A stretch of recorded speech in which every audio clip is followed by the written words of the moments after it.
Alrighty, well, a very, very, very happy Tuesday and welcome to the TNC Sports Talk. My name is Justin, and I want to thank you guys for tuning in. I do want to apologize for the delay of yesterday's show. It happened later in the afternoon, and that was because I was dealing with a little bit of microphone connections. For some reason, I wasn't receiving what the live stream wasn't receiving my microphone, and I've had to make some adjustments, and this is a temporary backup setting as of right now, as you know, Riverside and I trying to figure out what's going on and how we need to fix things so I can use the microphone I have. I mean, I really like the microphone, setting that I have, the deep noise cancellation and all that fun stuff. So, what I'm using through here, the echo noise, all this fun stuff. We're just trying to work out the kinks. So, if the audio isn't as smooth as you guys may like it. And there is a reason for it. It kind of picks up all the extra clicks and it picks up the fans in the background, which I apologize for. We will be working out those kinks, trying to smoothen that out. So I appreciate the patience in the meantime. But nonetheless, the show must go on, and we are live. If for you guys are watching us live on our TNC Sports Talk YouTube channel. Welcome in. Please get involved in the chat below. I want to hear what you guys think about today's sports conversations. We'll talk about the Reds who shut out the Miami Marlins in game one. That was a fun game to watch. And it's been fun because the Reds have been able to shut opponents out early on in this year, and we'll get into it. Minor league baseball is getting underway today for the week.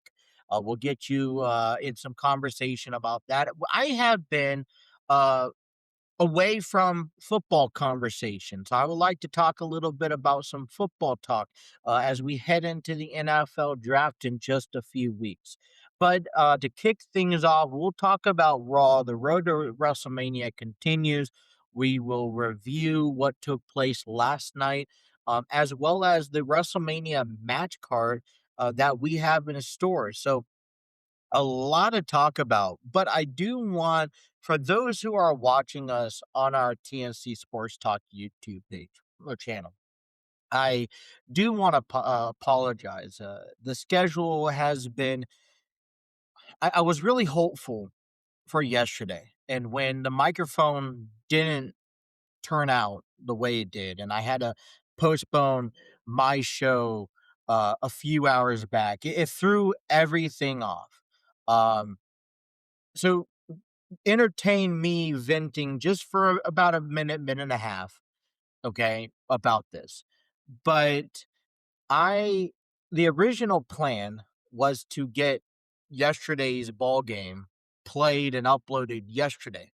Obviously, that hasn't happened because of all the delays. And the family is doing a little bit extra at work. They're staying later, which has caused me to step away from my desk a little bit more often here the last couple of days compared to do so I'm a little bit behind on gameplay content, something that I'm hoping to be able to catch up by this weekend, but I'm not going to move out of order, unfortunately. So if I get behind, I got to maintain the order of progress throughout all of this. So if you're one that says, oh, just jump ahead to today's date, I can't do that. So I do apologize for the delay, but we're going to get all these shows, we'll get caught up, all these shows and games played for everyone to watch and tune into. So I do apologize, but I appreciate your patience. The road to the show is backed up right now. I do have a video. It's about maybe a few 2-3 minutes long. I'll probably get up hopefully by the end of today. If I'm lucky, I'll be able to get another show. I know after here in a couple hours, I'll have to take one of our cars to get the oil change done. One of the tires need to be replaced, and then then I bring the little one home from daycare, and then we go on and I cook dinner and put him to sleep. And by the time we get him to sleep, 8:30, 9 o'clock, boy, I'm drained. I'm beat. I don't it's hard to have the energy to come back here and try to get a ball game done or try to get anything else done in that sense. So, that's kind of like the guidelines of what's been going on here the last 24, 48 hours. But enough of me ranting. Let's get down to business. Okay. Ultimate question, guys. What did you guys think of Monday Night Raw last night? Road to WrestleMania. We are now 11 days away from WrestleMania 42 in Las Vegas. And, I was doing some reflection this morning, maybe kind of watching the matches and watching the in between segments that didn't, maybe I missed, right?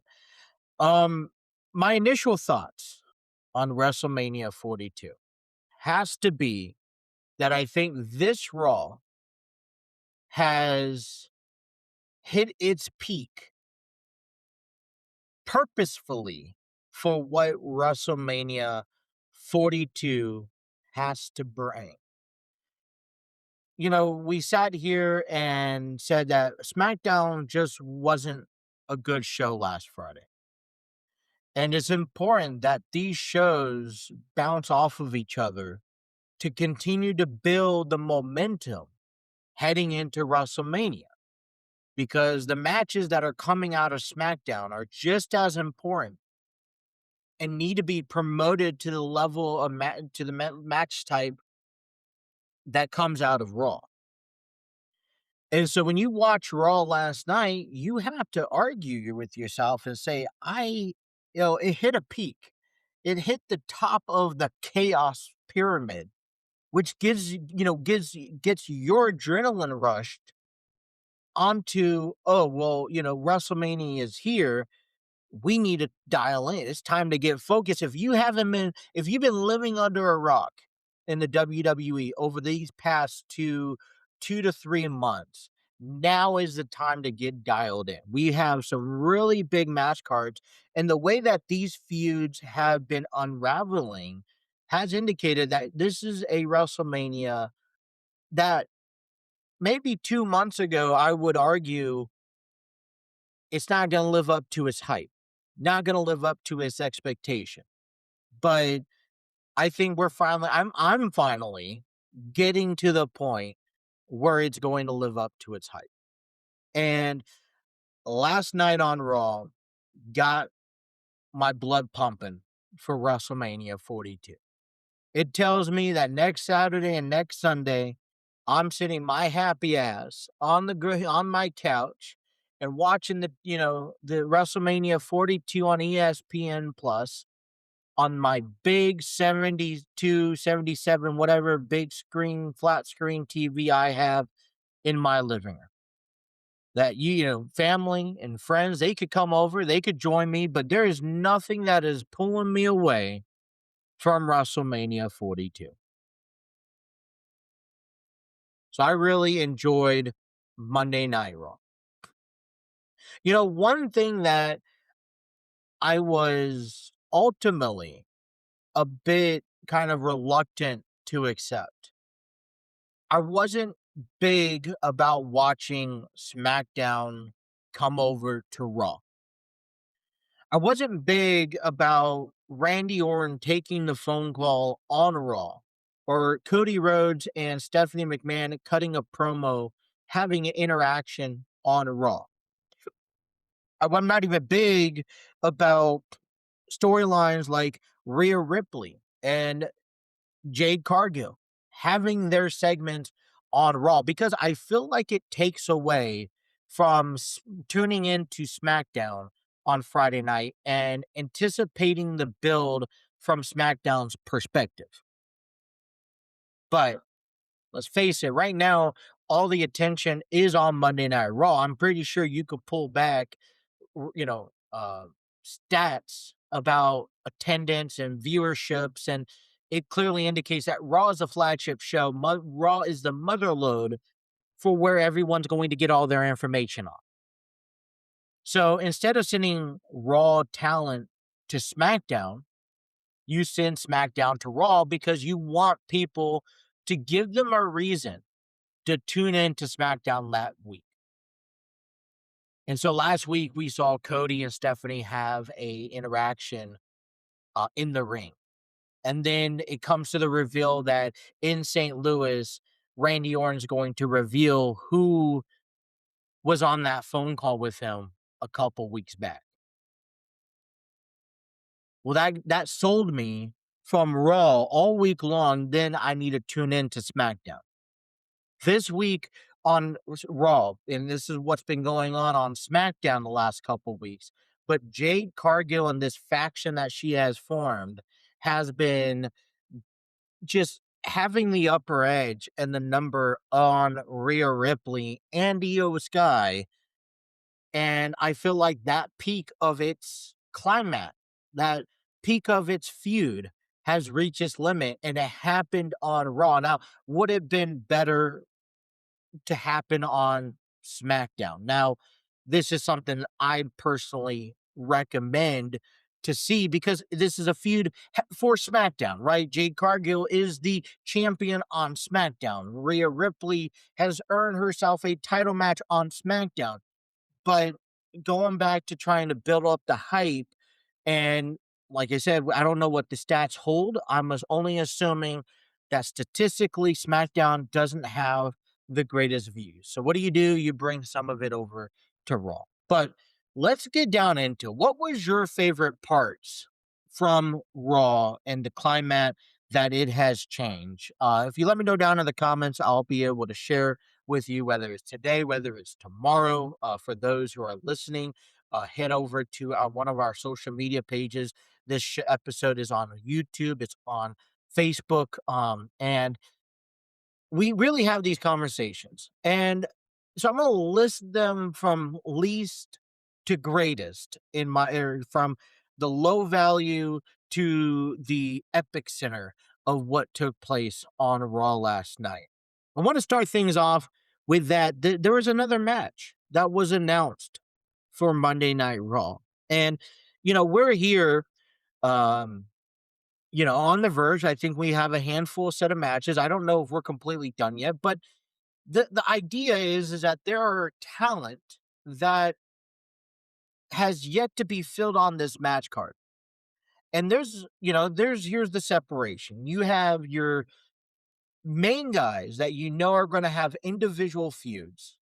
And then you have those men and women who more likely just need to be a slot filler.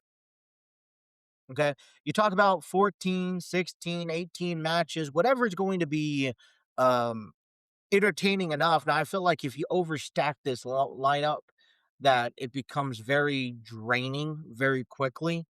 But we'll see how the next week and a half, 2 weeks play out, if there's any more matches that play out. But from last night, we saw another match announced for WrestleMania 42, and that comes at the hands of Division, who recently just won the tag team titles from the Usos the previous week. Something that has been building up, something the Vision has been trying to proclaim, and finally being able to capture tag team titles. Well, that's not enough because now I Show Speed, this internet sensational celebrity, has gotten himself involved in probably a little too much than he can chew. During last night's match between LA Knight and Austin Theory, I Show Speed got involved. And although Austin Theory did win this match, it has pushed the hand of Adam Pearce to come out and announce that at WrestleMania 42, we will see the Vision, Austin Theory, Logan Paul, and now I Show Speed going on in a six-man tag team match against the Usos versus LA Knight. Now, you know, given where we are at this time, we are, you know, it's we got the Vision in there, we got the Usos in there. LA Knight has his match. I Show Speed has his 15 minutes of fame, so to speak, heading into this. But man, you want to step in the ring. You want to test the big dogs and taunt, guys like LA Knight. You're going to now have to step in the ring and showcase your skill level. Now, I don't know what I Show Speed's capable of doing in the ring. I've never seen him compete in the WWE other than his accidental run into into the Royal Rumble. But the point is that, we're filling in another match card. Now, this is one of the matches, in my opinion, I'll say this over the next 2 weeks, where you're filling in slots. There's no title on the line. Matter of fact, the center of attention of this entire match is I Show Speed, is the celebrity that is going to be showcased in the ring. Now, they're going to have, I think he's going to be in comfortable hands. The Usos are talented athletes. LA Knight is a talented athlete. Logan Paul has definitely improved himself, and Austin Theory is pretty up there, in my opinion. So I think that this, you know, is not no, obviously, it's obviously not no main event card, but fair enough. It gives 5 men a WrestleMania moment, whether it's 5 minutes, 15 minutes. And on top of that, like you said, we do this making sure that I Show Speed walks away with this image on his shoulders. And I mean, because of that, I can't complain. So uh that was an additional announcement. So we will review WrestleMania 42's match card here at the end of our Raw talk.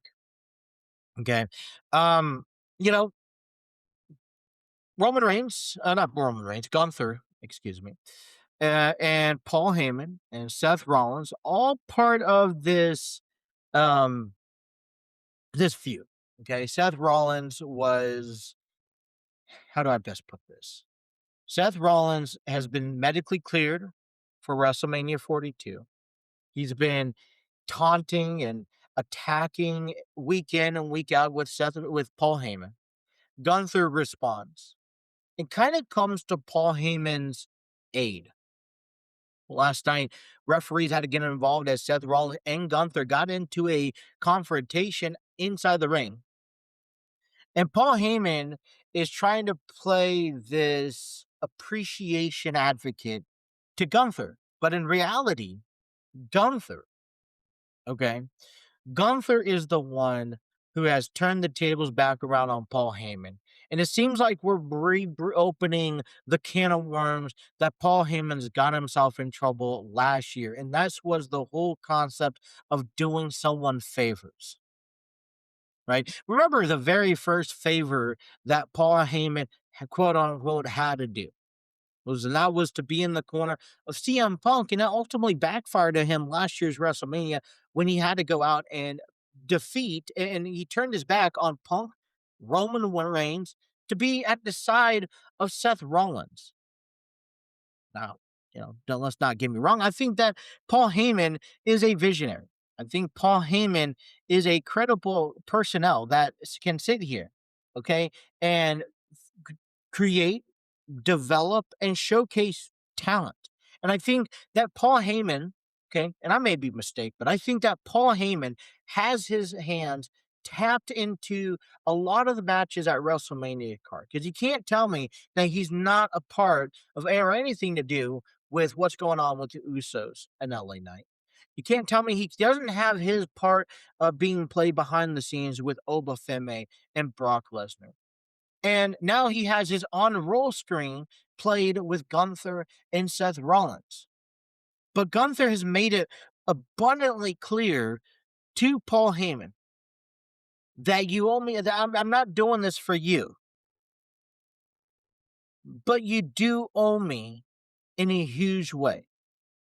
Now, immediately the thought goes back to the speculations that Gunther could be still on this retirement rant. There was a lot of conversation heading into WrestleMania that Gunther was going to retire another athlete. And he was even rumors out there that he was supposed to retire Rey Mysterio, but he was not ready to retire. Maybe he was injured at the time. Well, now we see himself facing CM or Seth Rollins, who sees right through Paul Heyman of what he's actually doing in the WWE and wants to put an end to it and will not stop until he does. And so Gunther is this big, muscular, man who has been on this tear as of late, and Paul Heyman calls on him. It doesn't come without a cost. So I'm intrigued to see if, no matter what the result is at WrestleMania, if Gunther keeps his close connection with Paul Heyman, and this leads into something even more. Because if you right now you're in the WWE, you want to, in order to be the best, you got to beat the best. And let's face it, Brock Lesnar is one of the best, which leads into another take I have here in just a moment. So Paul Heyman has reopened the can of worms of owing favors. Another thing I took away from Raw, which I was paying attention to closely last night, had been the Finn Balor and JD McDonough match. Now, it's a bittersweet moment for me because I understand that the feud needs to circle back around between Finn and Dominic Mysterio. But can't deny that that JD McDonough was one of the guys who had to make a decision. He was the guy who had to make the hard decision whether he was going to follow Finn or he was going to follow Dom.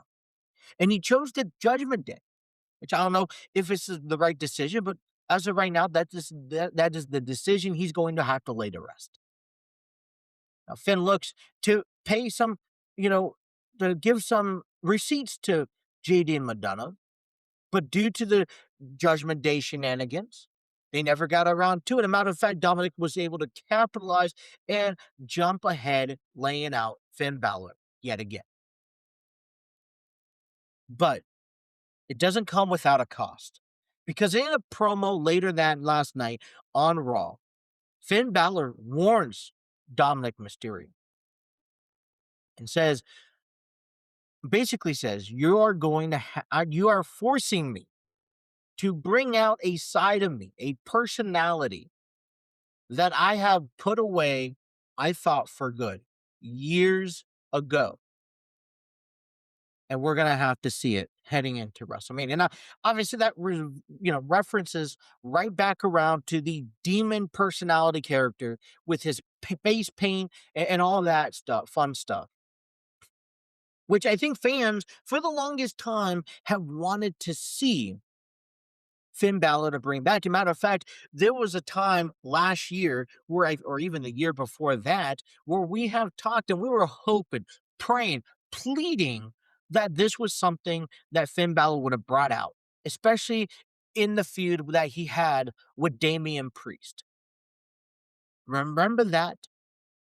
Remember that conversation? Remember that feud and how we as fans felt it was the right time, the right place, that it would have brought the best of the best out of these two athletes, and we didn't see it. And now, for a character that I think, with all due respect, we want to see return from time to time, doesn't need to get pulled out every month, but definitely, is this the right time to bring it out?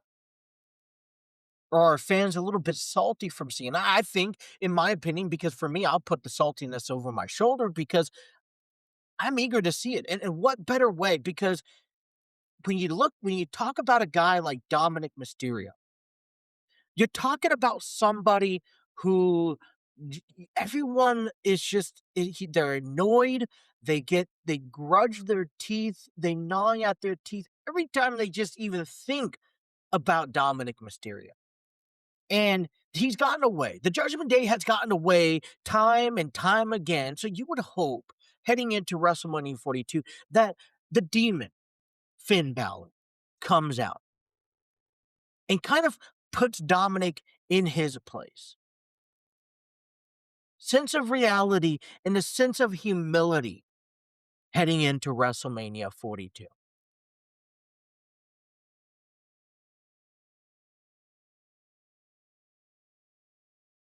Man, a lot of chaotic things happened on Raw last night. You had the referees intervene in Gunther and Seth Rollins to keep them separated. You had Stephanie Valkyr attacking Liv Morgan and technically Roxanne Perez because she got hurt. But it was fun to see Liv Morgan go through the TV. And if you looked at social media this morning, you see this big gash on her forehead. And, you know, I don't. I think there's more to the Judgment Day that takes us beyond, and I'm intrigued if Liv Morgan walks away with the champion. I honestly feel, and this is maybe just a premature prediction, that we will see an outside source. Maybe I'm thinking, like I said, rumors and speculations from me. I would like to see Roxanne Perez do something to either cost Dominic the match or Liv Morgan the match because Roxanne Perez comes into this as this new person into the Judgment Day, yeah, thanks to Finn Balor, but she was also flirtatious with the entire group. Ever since Liv Morgan has returned, Roxanne has been pushed off to the side, hasn't been recognized, hasn't been properly distributed. Raquel Rodriguez has gotten her spotlight, but where has Roxanne Perez been? Maybe there's a little bit of animosity that lingers towards end, and it could lead to an after WrestleMania feud between Liv Morgan and Roxanne Perez. But that is just a brief speculations. But as peaks soar in these feuds, we talked about how I feel like Raw had the peak performance last night heading into WrestleMania. Out of all the shows, excuse me from hitting my microphone, but out of all the shows that, you know, has led up to WrestleMania 42, Raw had to be the highest of the high. And we've seen, and especially for Oba Femi and Brock Lesnar. Now, this was supposed to be a contract signing, guaranteeing that there's going to be a match between Oba and Brock at WrestleMania. I don't even think they even got to a contract signing. Look, and for it's clear that, hey, Oba Femme is someone, hey, listen, you may have been the beast. You may have been the one in the 21-1 undefeated streak from The Undertaker. You may have beaten and broken Triple H's arm and beaten John Cena and beaten all the legends. But I am this new beast in town, and I'm here to challenge you out. This is a lion challenging a lion for the king of the jungle. And Triple H barely was able to hold them off last week when they both annihilated talent or security. And even all the security, which I had to say, what count 20, 30 men in the ring, and yet you still couldn't hold each other off of each other. They both got jabs in, and you've elevated this the most. It just the simple notion that both of these two men come toe to toe, got the roof blown off of the arena. But now these brawls and these destructions that the carnage that Oba and Brock provide is another sense of excitement that no matter what happens, you're tuning into WrestleMania 42.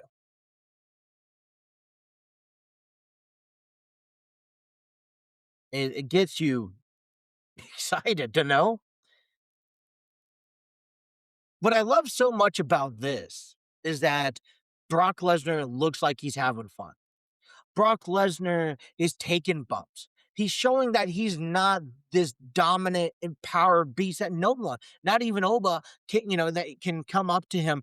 But Oba's been able to have some offensive work, and they've been very, very specific, very limited on the work that they have had because I want to save a lot of that for WrestleMania. One thing you could appreciate that from this feud. I think the biggest thing, though, that we take away is that when you ask CM Punk to do something, you deliver. Without question, Punk drops another pipe bomb.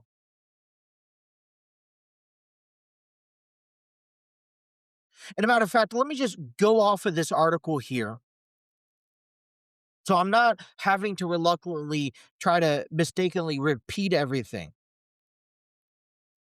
But CM Punk worked shoot last night in a promo that may have been a part of changing the narrative around, especially now the cost. This is how powerful Punk's promo has been. It is now changing the narrative around the cost attending WWE shows. It has been no secret that the WWE has inflated their prices.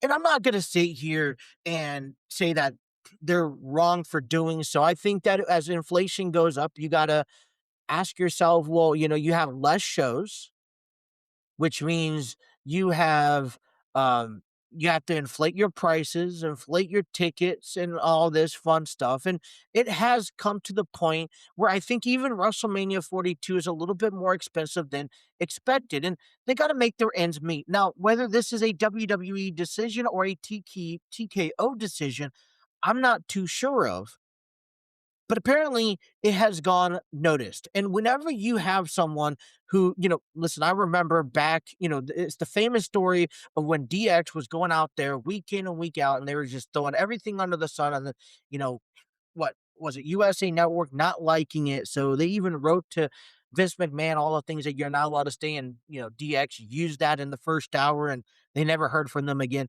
Whenever you have that, CM Punk has been notorious for the pipe bomb. Allow him to do it.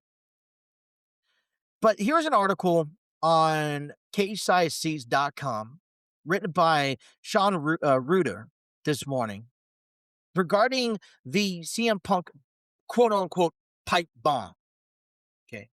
This is one of Punk's show opening promos on the last Raw last night that targeted his WrestleMania 42 opponent, Roman Reigns, mainly. The Samoan dynasty, including The Rock, Pat McAfee, and without naming them, Vince McMahon and Ari Emanuel. Okay. He's really been able to get to people. That's not what these pipe bombs are meant to do. The last mention came quickly after the jab at Pat McAfee's suspected political leanings when Punk said, and I quote, "Pat MAGA fee, you buggy, whip-armed, no-brain hillbilly. You want to talk about ticket sales? Do me a favor, call up that Asian that was foolish enough to shoehorn you into this business and this show and tell them to lower the ticket prices. Lower the tickets prices because I want all these families to come watch me stand on Roman Reigns' throat at WrestleMania. Because my name is CM Punk and I approve this message." End quote. I feel like uh I feel like a Sheldon Cooper. Here's my jaw. Drop it, you drop it. I can't reattach it again. Man, Punk does it what he does best at this, dropping pipe bombs, indicating for look, listen, yeah, we have the issue with the tickets, but let's go back to Friday night, for example, when we understood that apparently Pat McAfee was the guy on the phone with Randy Orton. And he ends up kicking Cody Rhodes beneath the belt. I've said here yesterday on this show, I am not a favorite of the decision that the WWE had Pat McAfee, out of all of these people, be the one to be on that phone call. And I feel like it blew right over their heads, and Punk is here to save the day. To use this in reference back to the ticket prices of WrestleMania, I think it's around a horn-shoot. Well, the article continues. It says, as many suspected, even an uncontrollable wild card like Punk purports to be is unlikely to taunt the bosses about their marketing plan unless they'd revise said plan. And according to the Wrestling Observer Brian Alvarez, and I quote, if it wasn't obvious for Punk's promo, it appears WWE is looking to lower ticket prices through the summer. Tough luck. And that was the end quote for that one. Tough luck if you're already budgeted and bought your tickets to a WWE show, and they'll start inching those prices up again as soon as product heats up back up. But it's kind of this boat scenario. You heat things up and WWE becomes more of a demand. Well, what do? You raise prices. It's like a baseball team, right? When the Cincinnati Reds win ball games, it becomes you raise your prices up because the demand of those tickets become inexcusable. You want to go to a Reds game. Well, when they're losing, no one's going to attend, especially when the tickets are so high. So you start lowering those tickets. I talk to my brother now and then. He lives out in San Diego. We're used to be, Padres fans to the core. And he went down to opening day, and even those nosebleed seats were above $150. Now, I didn't check what the Red seats are, but it seemed like over the weekend, yeah, they went down lower, but they were still $40, $50 a ticket. Now, yeah, that's only opening day weekend, okay? But just envision this heading into, but that's because this team is a good ball club. I remember Padres tickets, the Park in the Park, Gallagher Square used to be $5. $5 for a single ticket. You went out there, you didn't get a seat at the inside the stadium, but you were inside the ballpark in the Park area enjoying the grass and enjoying the entertainment and the festivities and the kids playing on the little playground out there and all this stuff is that. Go to Reds tickets are like 15, $20 up in the nosebleed. It's the demand of how good your area is. So if the WWE starts pumping up like they are, you raise up your tickets. Considering that WrestleMania is not going to be in the United States next year. As a matter of fact, I don't think WrestleMania is going to be able to have any outside other than Saudi Arabia to actually attend. So it's already a pre-booked event. Then I feel like you have to make it exclusive for people to be able to come out here and actually watch WrestleMania, especially these other upcoming events this year. So I'm interested to see how CM Punk has influenced and has spoken to TKO and to WWE. But ultimately, the main point is that this was a peak Raw that led you into WrestleMania 42. You had to be excited and energetic to watch what took place on Raw. Now, maybe I'm wrong. If I'm wrong, let me know down in the comments. I want to know what you felt of Raw last night. Given that being said, WrestleMania 42 has added some new match cards, which means I just want to review what WrestleMania 42 match card looks like. Now, according to WWE's website, okay, they do already have these match cards spread out between Saturday and Sunday. I don't know how accurate that is, but let me read off of you what that has to entail. Streaming live on ESPN, April 18th and 19th, both dates beginning at 6 p.m. Eastern Standard Time. Here is apparently what the Saturday match card has to hold. The undisputed WWE Championship between Cody Rhodes and Randy Orton with Pat McAfee involved, which, like I said, I'm not really too big about that, to be honest. Okay.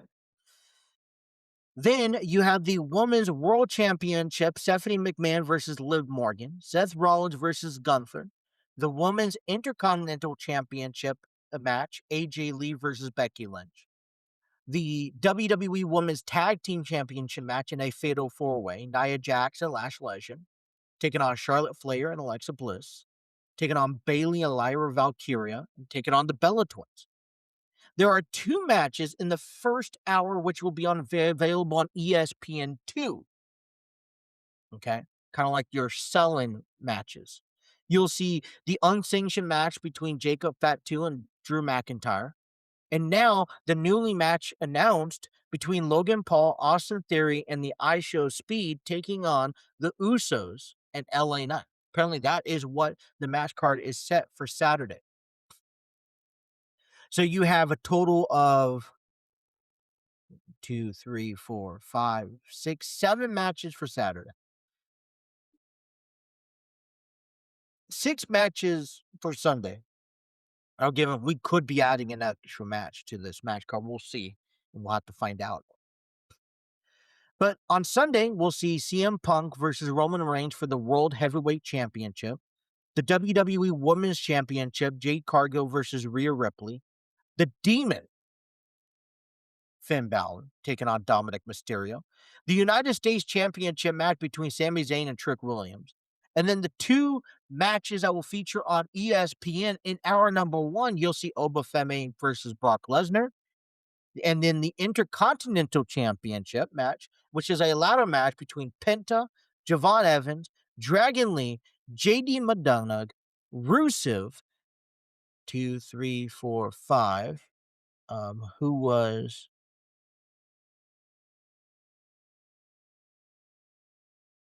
at Penta, Dragon Lee, Javon Evans, Rusev, JD McDonough, and then the newly added Rey Mysterio, who was added to this last night, claiming that he is ready to go for WrestleMania. So what do you guys think of WrestleMania's 42 match card? Like I said, there could be another match added here and there, something that we'll have to find out closer to time here. But it looks pretty well in set. Let me know what you guys think down in the comments below. I'd like to give our shout out to Michigan, who beat UConn last night, 63-60 or 69-63. Michigan wins the NCAA Men's National Championship, first time since 1989, and that concludes the season of college basketball. Look, I think I didn't necessarily win the bracket. I think that uh, whoever chose Michigan, congratulations. I think these 2 teams played very well.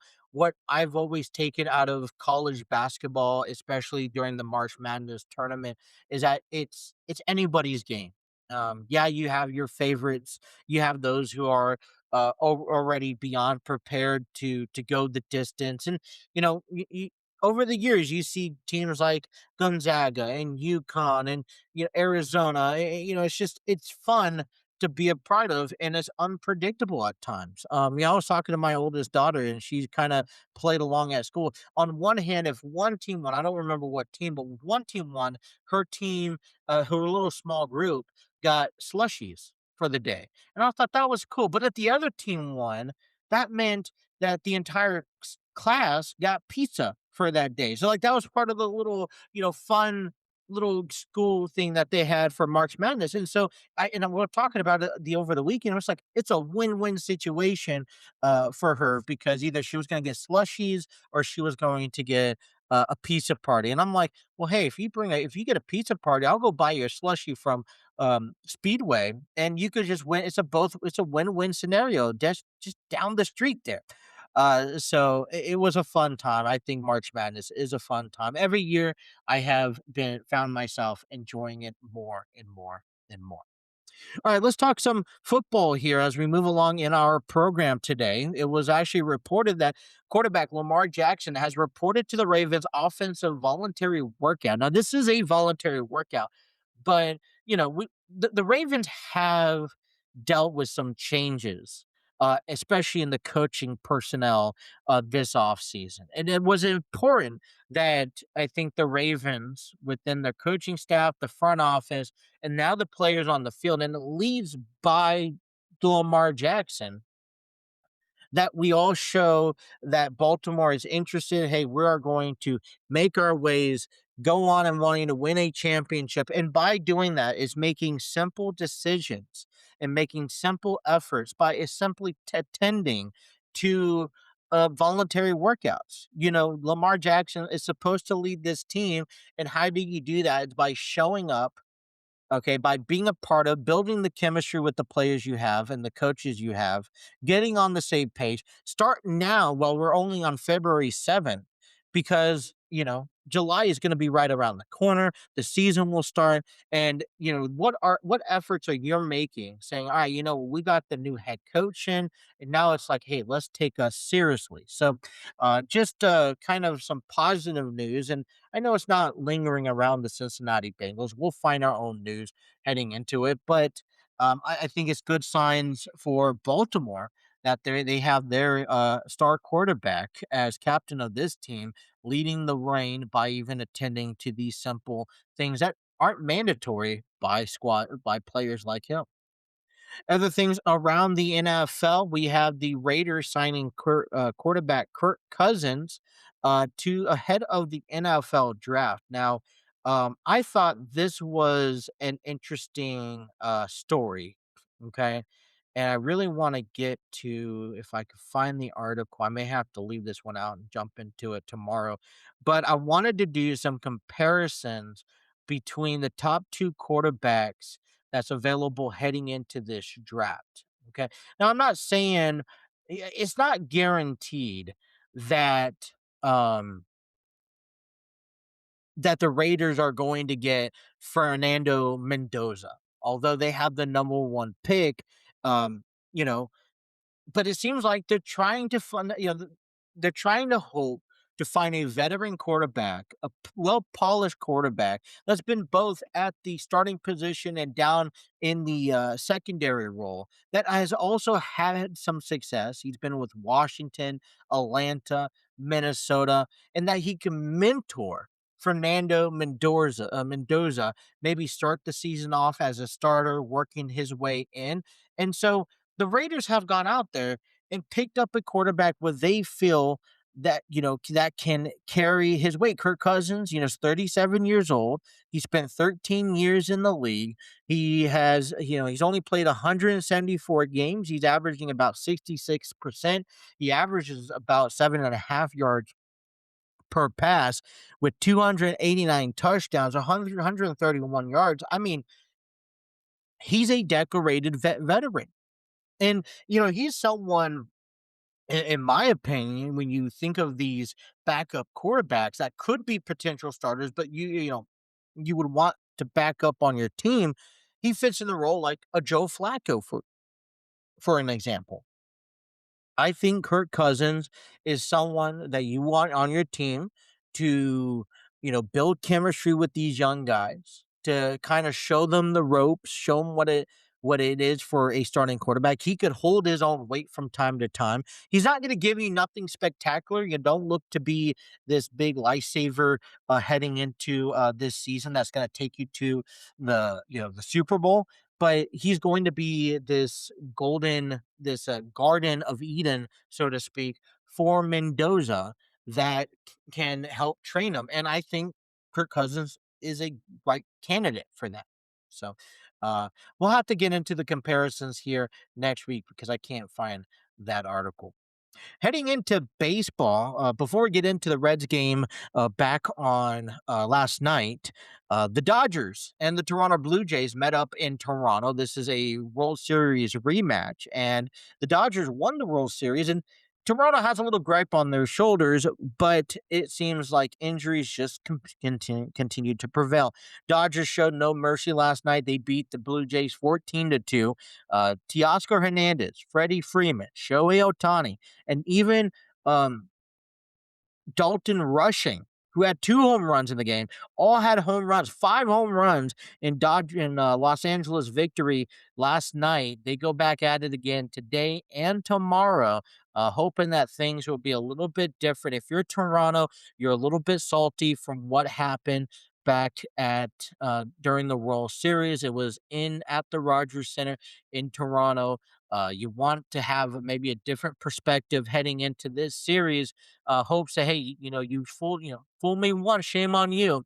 Not gonna do it again. Well, the Dodgers took a game one, and it doesn't come a cost without Toronto's injury. Another injury lurks in Toronto as Max Scherzer exits early due to a forearm tendonitis. He only pitched 36 pitches after just 2 innings of work.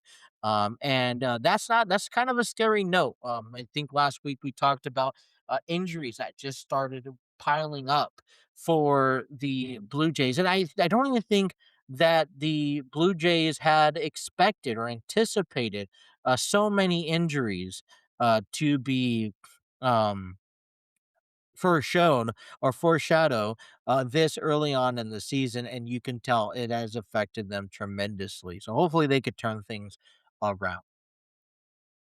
The Cincinnati Reds, as we mentioned, shut out the Miami Marlins. They keep their game. They have created a new record of a win streak total heading into after last night's win.